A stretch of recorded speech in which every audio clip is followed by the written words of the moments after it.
And now when you're choosing a racket, now that we know about all these things that affect the performance, how do you choose one that's best for you?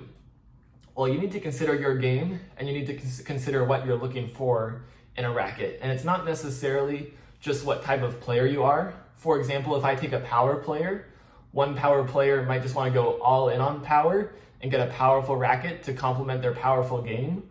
Or you can take a powerful player and they might be like, I have enough power on my own. I'm looking for a racket that gives me control and precision so I can swing full power on the ball, but not feel like I'm at risk of missing. I keep more of my shots in the court. So those are two similar players that have different needs and interests when it comes to the racket.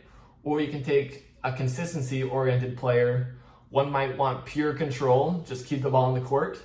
Or one of those players might want a more powerful, more spinny racket to help them hang in there from the baseline. So you need to really consider about what kind of sensation do you want with the ball? What attributes of performance are you looking to bring into the court?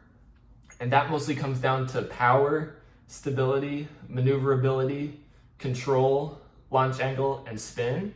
If you're looking for more power on your racket, more so than any technology or commercial, you want a racket that has weight, particularly swing weight. Swing weight will have a bigger impact on your power than anything else in tennis, I guarantee.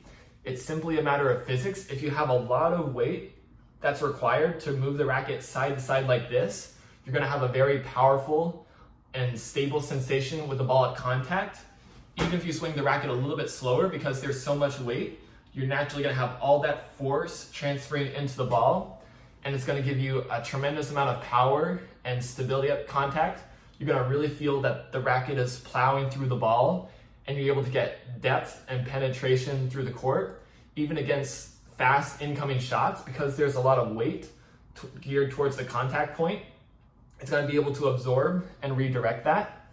If you have a lower swing weight racket, well, okay, I covered power and stability. I'll move a little bit into maneuverability. If you want more maneuverability out of your racket, you're gonna want a lower swing weight or lower weight, something that feels a little bit easier to move through the air.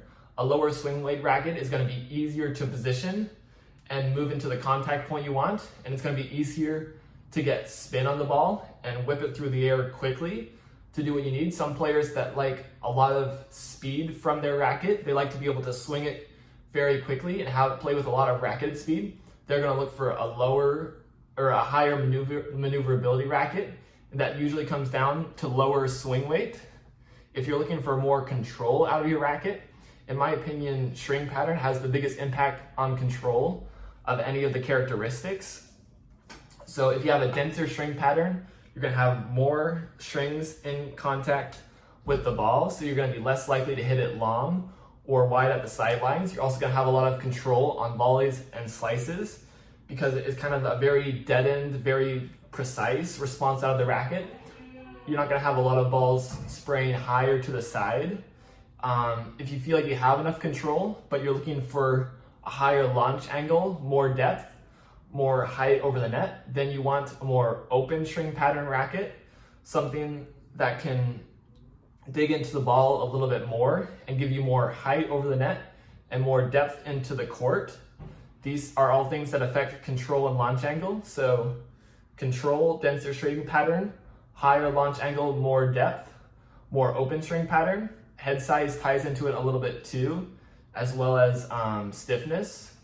Larger head size, more power. Smaller head size, less power, more control. Same with beam width or stiffness. Stiffer racket, more power, more pop. Thinner racket, more flex, more control. It's gonna absorb more of the ball's impact. So you could potentially feel like you have greater precision with the ball. You're less likely to let it float long. You might have a sensation of more precision, but it comes down a little bit to the player. Then there's the spin attribute as well. If you're looking for more spin on the ball, again, you want a more maneuverable racket, usually in lower swing weight, maybe a more headlight balance. Headlight balance really affects the maneuverability and spin as well. String pattern does make an impact. If you want to feel like your strings are gripping into the ball more, get a more open string pattern. If you feel like you have enough spin and you're looking for maybe more control, more of a dead response out of the racket, you can go a more dense pattern, but more open power is generally correlated with more spin, as well as a maneuverable, light feeling racket. So those are the main things you want to consider. If you're looking for a bigger sweet spot, you can get a bigger head size, more stability. Feel, like I said, it's very preferential. You can take two players that value completely different ends of the feel spectrum. They might have different opinions on what makes a racket feel good regarding head size, stiffness, dwell time of the ball on the racket. So you need to choose what fits right for you. And there might not necessarily be one set of criteria that has good feel for you, because it's so variant and it's so subjective. It might depend brand to brand, racket to racket. So take that into consideration as well. And that's pretty much my complete guide of characteristics that affect the physical performance of the racket. And depending on your needs, what you should look for in your tennis racket to add certain attributes or characteristics to your game to make improvements, the things you should consider. So that concludes my video. Thanks for watching. Let me know if you have any questions, and I'll be happy to answer them in the comments. Thank you. See you next time.